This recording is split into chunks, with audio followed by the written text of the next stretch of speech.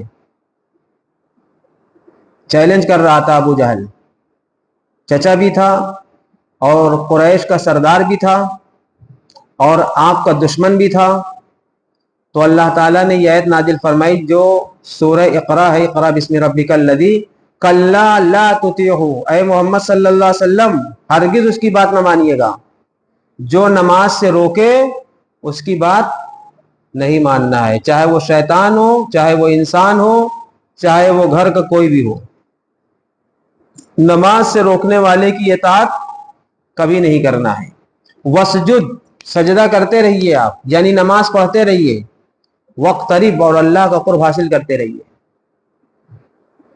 یہ جو ہے قرآن کی آیت ہے، اسی وجہ سے کہا جاتا ہے کہ نماز کا اہتمام کریں۔ نماز جو ہے دل کو خوش رکھتی ہے، جب نماز پڑھ لیجئے، جن لوگوں کی نماز کی عادت ہے، جن کی نماز کی عادت نہیں ہے ان کی بات نہیں ہو رہی، جن کی نماز کی عادت ہے، جن کے دل میں اللہ کے حکم کی عظمت ہے، تو جب نماز پڑھ لیجئے تو بڑا سکون ملتا ہے۔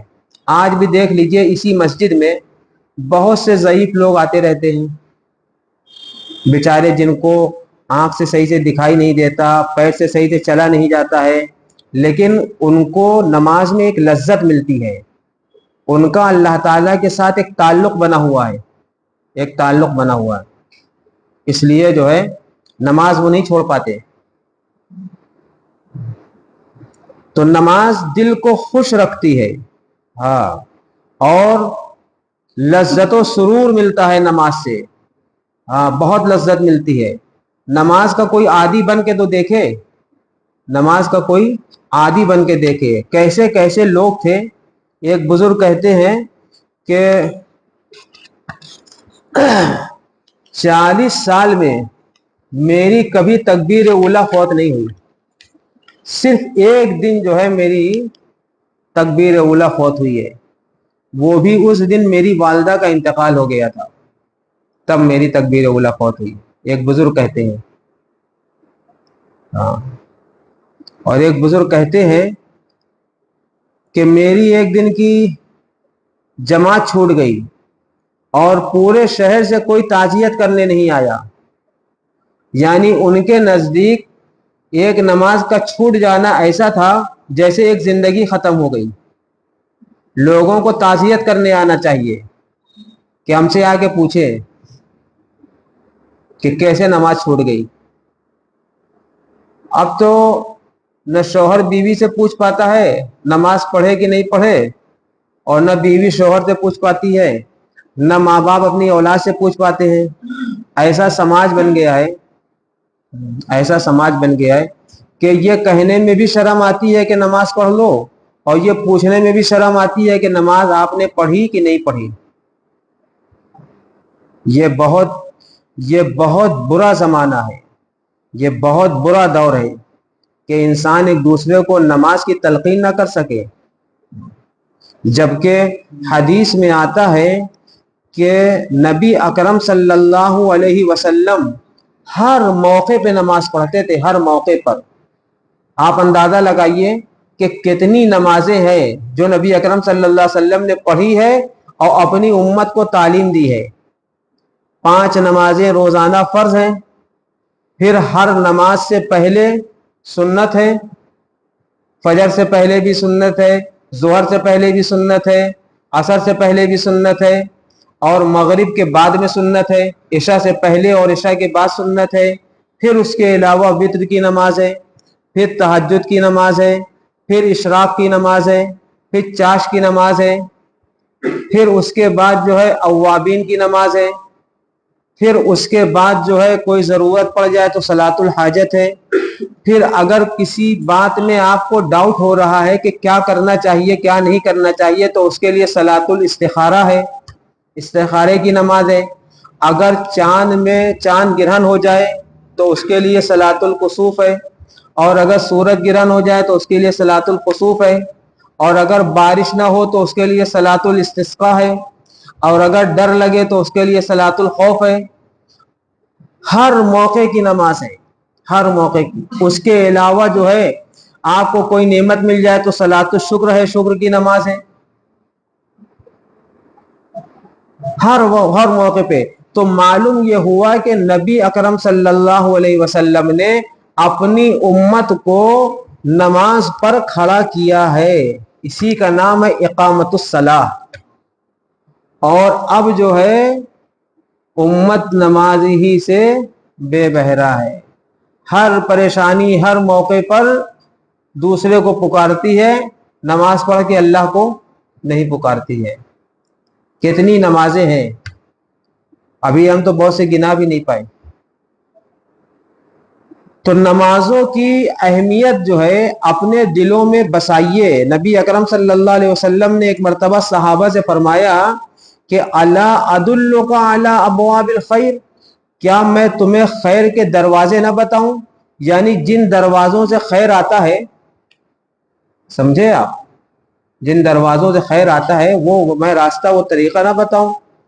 تو صحابہ تو ہر وقت اسی چکر میں رہتے تھے کہ کہاں سے کوئی نیکی کی بات ملے، کہاں سے کوئی عبادت کا موقع ملے۔ انہوں نے کہا بتائیے۔ تو آپ نے فرمایا کہ صلاۃ الرجل فی جوف اللیل، راتوں کی نماز جو انسان پڑھتا ہے وہ خیر کا دروازہ ہے، رات کی نماز۔ تنہائی کی نماز اللہ تعالیٰ کو بہت پسند ہے، تنہائی کی نماز۔ یوں تو نماز دکھاوے کی بہت سے لوگ پڑھ لیتے ہیں، بہت سے لوگ پڑھ لیتے ہیں، اصل نماز جو ہے اللہ تعالیٰ نے تعریف کی ہے رات میں نماز پڑھنے والوں کی۔ دیکھیے جو 5 وقتہ نماز پڑھ رہے ہیں اس کی تعریف اللہ نے الگ کی ہے، والذین یقیمون الصلاۃ کے ذریعے کئی جگہ کیا ہے۔ انما المؤمنون الذین آمنوا اذا ذکر اللہ وجلت قلوبهم واذا تلیت علیہم آیاتہ زادتهم ایمانا وعلی ربہم یتوکلون۔ پھر آگے فرمایا الذین یقیمون الصلاۃ، تو یہ جو تعریفیں اللہ نے کی ہیں یہ 5 وقتہ نمازوں کی ہے، اور رات میں جو تہجد پڑھتے ہیں ان کی تعریف اللہ نے اس آیت میں کی ہے۔ اللہ تعالیٰ فرماتے ہیں تتجافى جنوبهم عن المضاجع يدعون ربهم خوفا وطمعا ومما رزقناهم ينفقون فلا تعلم نفس ما أخفي لهم من قرة أعين جزاء بما كانوا يعملون۔ اللہ تعالیٰ فرماتے ہیں کہ وہ بھی ایک مومن ہے کہ جن کے پہلو بستروں سے الگ رہتے ہیں، رات کے وقت وہ اپنی بیویوں کے بستر سے علیحدہ ہو جاتے ہیں اور اللہ کے سامنے کھڑے ہو جاتے ہیں، چاہے گرمی ہو چاہے سردی ہو، کیونکہ اللہ کو بھی معلوم ہے کہ بیوی کو چھوڑنا آسان کام نہیں ہے، چاہے وہ جتنا آپ سے دیوال لڑائے لیکن لپٹے رہیں گے وہیں۔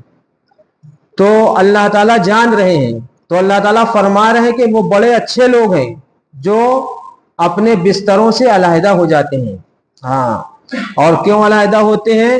اس لیے کہ ان کو اپنے رب سے اس بات کا ڈر ہے کہ کہیں جہنم میں نہ چلے جائیں، خوفاً، جہنم کے ڈر سے، وطمعاً، اور جنت کے شوق سے کھڑے ہوتے ہیں۔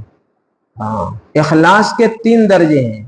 ایک درجہ یہ ہے کہ کوئی عبادت کرے جہنم کے عذاب کے ڈر سے، اور دوسرا درجہ اخلاص کا یہ ہے کہ جنت میں داخلے کے شوق سے عبادت کرے، اور تیسرا درجہ اخلاص کا وہ ہے جو میں نے بتایا تھا، حضرت رابعہ بصریہ نے کہا تھا کہ میں جو ہے جنت میں آگ لگا دوں اور جہنم کی آگ کو بجھا دوں تاکہ لوگ عبادت کس لیے کریں؟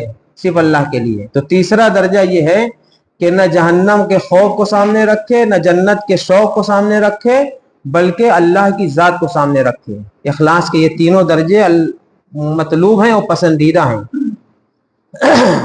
تو اللہ تعالیٰ فرما رہے ہیں کہ ایسے لوگ جو، اے بچوں تم لوگ کیا کر رہے ہو؟ کھیل کود کرنے کے لیے نہ آیا کرو، آرام سے بیٹھو، ادھر تاک رہے، جہاں تاک رہے وہیں چلے جاؤ، تم لوگ کو شیطان بھیجتا ہے۔ فلا تعلم نفس ما اخفی لهم من قرۃ اعین،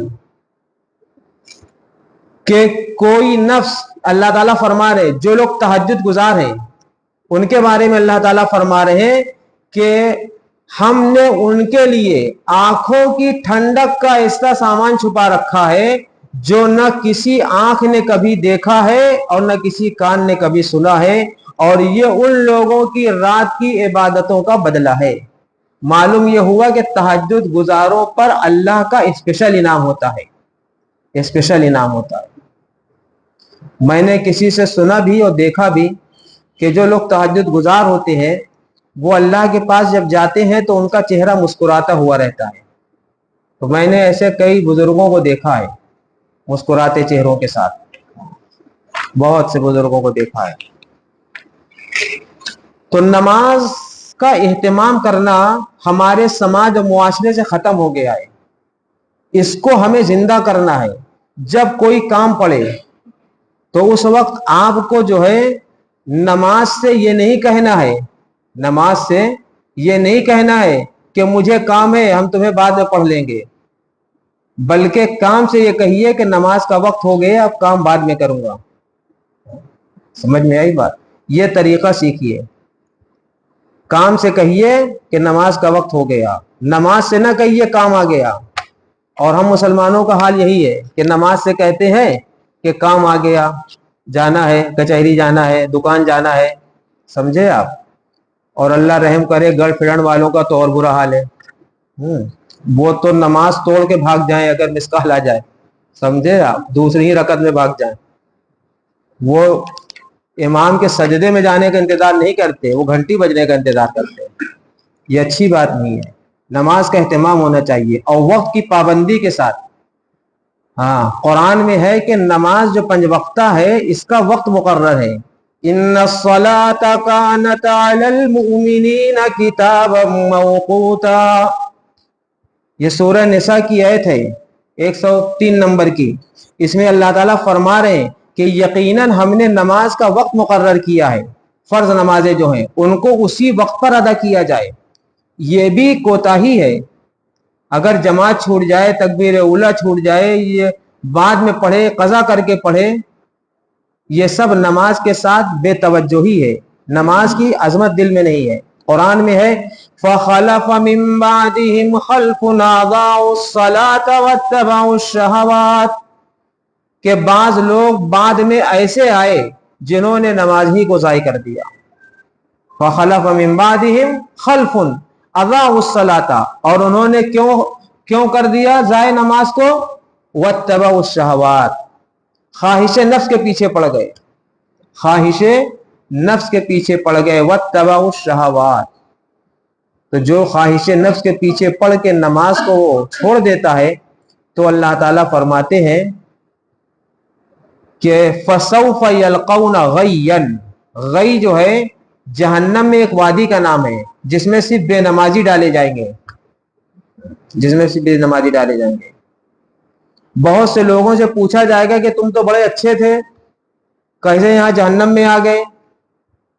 تو وہ کہیں گے قالوا لم نک من المصلین ہم دنیا میں نماز نہیں پڑھتے تھے. یہ کہیں گے, وہ مجبور ہوں گے.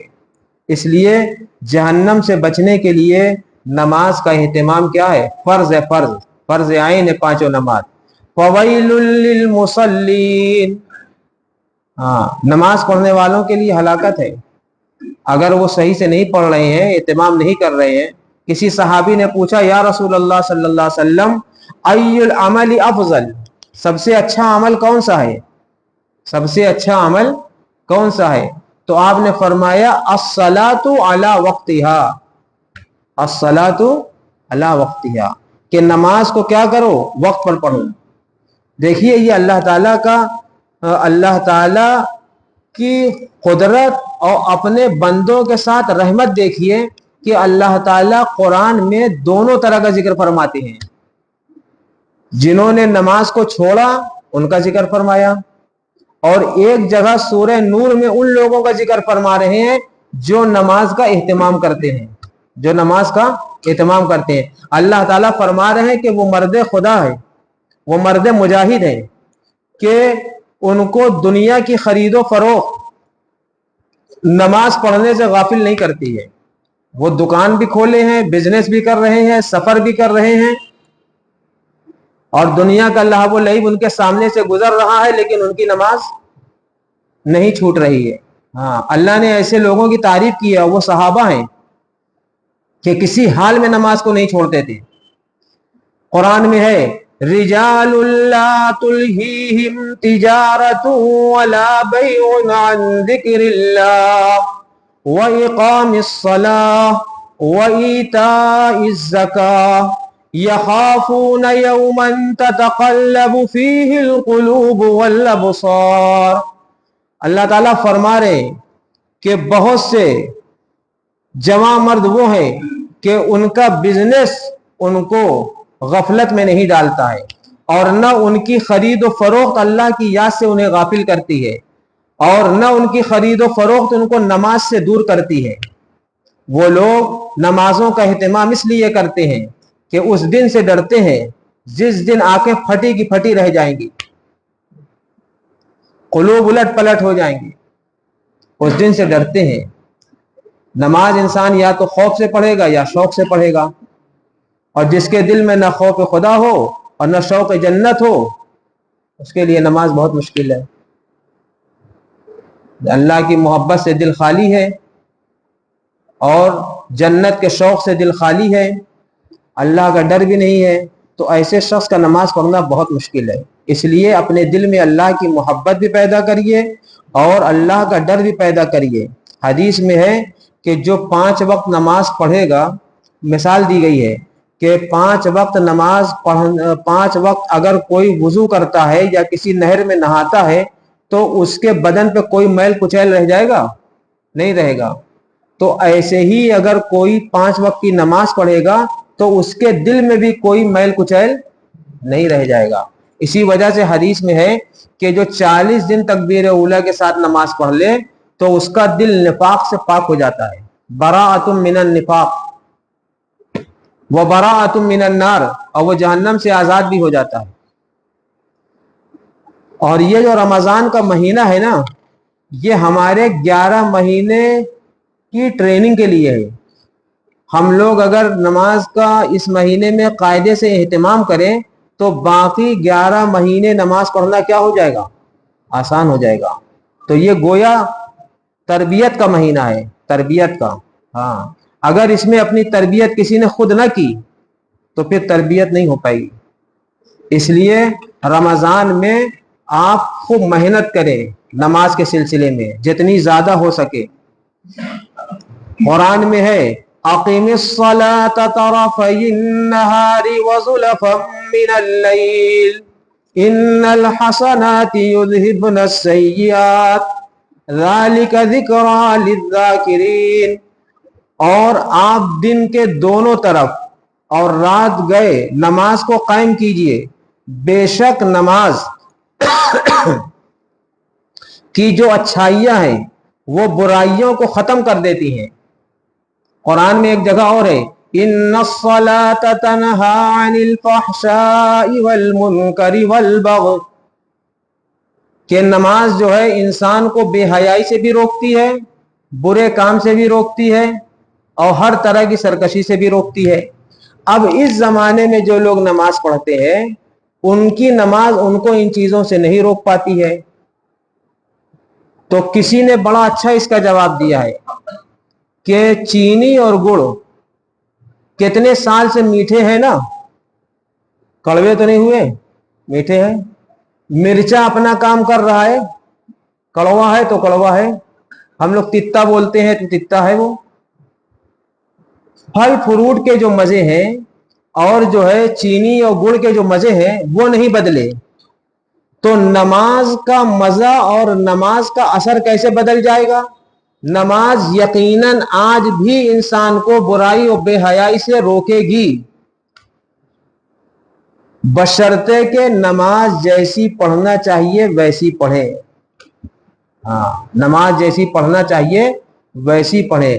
نماز میں نہ ہم لوگ کی سورہ فاتحہ صحیح ہے، نہ سورہ صحیح ہے، نہ رکوع صحیح ہے، نہ سجدہ صحیح ہے. سمجھے آپ؟ ایک صاحب ہم سے پوچھنے لگے، اچھے خاصے بڑے سمجھدار، کم سے کم 40 سال سے نماز پڑھ رہے تھے، اس سے کم سے نہیں پڑھ رہے ہوں گے، 25 سال سے تو ہم ہی دیکھ رہے تھے ان کو. کہنے لگے کہ آہستہ سے جو ہے ریا خارج ہوئی ہے، سجدہ سہو کر لیا، نماز ہو گئی. تو ہم نے کہا صاحب دوہرا لیجئے، چاہے آہستہ سے ہو چاہے زور سے ہو. ہاں. تو اب یہ جو ہے مفتی صاحب مل گئے ایک دن بغل میں جب خود سے ہوا، ورنہ 25 سال سے پتہ نہیں کیسے بیچارے پڑھ رہے ہوں گے. سچی بات ہے، یہ بالکل نام نہیں لے سکتا میں، کبھی قیامت تک نہیں لوں گا. تو ایسے لوگ ہیں، سمجھے آپ؟ ہاں. تو حالات یہ ہیں کہ پھر ایک صاحب کہنے لگے ہم نماز بہت پڑھتے ہیں اور جو ہے ہماری دعا ہی نہیں قبول ہوتی ہے. بہت بھاری آدمی تھے، ان کو بھی میں جانتا ہوں کہ اپنی جوانی سے وہ نماز پڑھتے تھے. تو میں نے کہا صاحب یہ بتائیے کہ آپ جو ہے غسل کس طرح کرتے ہیں، غسل میں کتنے فرض ہیں؟ تو انہوں نے بتایا کہ صابن لگانا ایک فرض ہے، سمجھے آپ، اور قاعدے سے بدن کو ملنا دوسرا فرض ہے، اور پورے بدن میں پانی بہانا تیسرا فرض ہے. تو یہ انہوں نے فرض بتایا. تو ہم نے کہا صاحب آپ کا نہ غسل ہو رہا ہے اور نہ وضو ہو رہا ہے تو نماز کہاں سے ہوگی؟ اور جب نماز ہی نہیں صحیح ہوئی تو پھر دعا کہاں سے قبول ہوگی؟ تو لوگوں کی نمازوں کا یہ حال ہے، اور پوچھتے بھی نہیں. ہاں، پوچھتے بھی نہیں ہیں. تو نماز میں جان پیدا کریے، جان. نماز کے کئی ہزار مسائل ہیں، ایک دو نہیں، کئی ہزار مسائل ہیں. کہاں سجدہ سہو واجب ہے، کہاں نہیں واجب ہے. أشرقت نفسي بنور من فؤادي حينما رددت يا رب العباد